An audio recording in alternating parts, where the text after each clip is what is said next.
नमस्कार मित्रांनो, मी आता स्पेनमध्ये आलो आहे. आणि स्पेनमध्ये मी अशा ठिकाणी आलो आहे जिथं वाईन तयार केली जाते द्राक्षापासून बनणारी. इथं शेजारी त्याची फॅक्टरी आहे आणि हा एरिया तुम्हाला पटणार हे सगळी द्राक्षाची बाग आहे. ह्याच्यामध्ये जवळजवळ हा 100 एकराचा एरिया आहे. सर्वत्र तुम्हाला बघायला मिळतील द्राक्षाची झाडं मिळतील. त्याला फळ पण आहे. हे फळ बघा, हे द्राक्षाचं फळ आहे. हे साधारण ऑगस्टमध्ये हे फळ तयार होतं बरोबर. आणि ऑगस्टमध्ये ह्याच्यावर रिफायनरी करून ह्याच्यावर वाईन तयार केली जाते.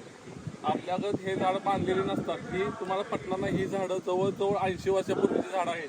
हे पुन्हा बघू शकता तुम्ही, 80 वर्षाचं झाड आहे. एक झाड आहे त्याचं द्राक्षाचं. हे झाड एक इथं ह्या बाजूला इथं फॅक्टरी आहे. तिथं तयार केली जाते वाईन. आणि वाईन अशा प्रकारे तयार केली जाते. त्याचा जो रस काढून ह्याच्यामध्ये प्रकार आहेत. 9 महिने, 2 वर्ष, 3 वर्ष अशा प्रकारे ते ठेवून ते हे करून ही वाईन तयार केली जाते. बघू शकता तुम्ही किती मोठा एरिया आहे. आपल्या महाराष्ट्रागत नाही आहे. फक्त ह्याच्यात फरक काय आहे, महाराष्ट्रातली झाडं बांधीव असतात. ही झाडं बांधीव नाहीत, प्लेन झाडं आहेत आणि 80 वर्षापूर्वीची ही झाडं आहेत. ओके, धन्यवाद.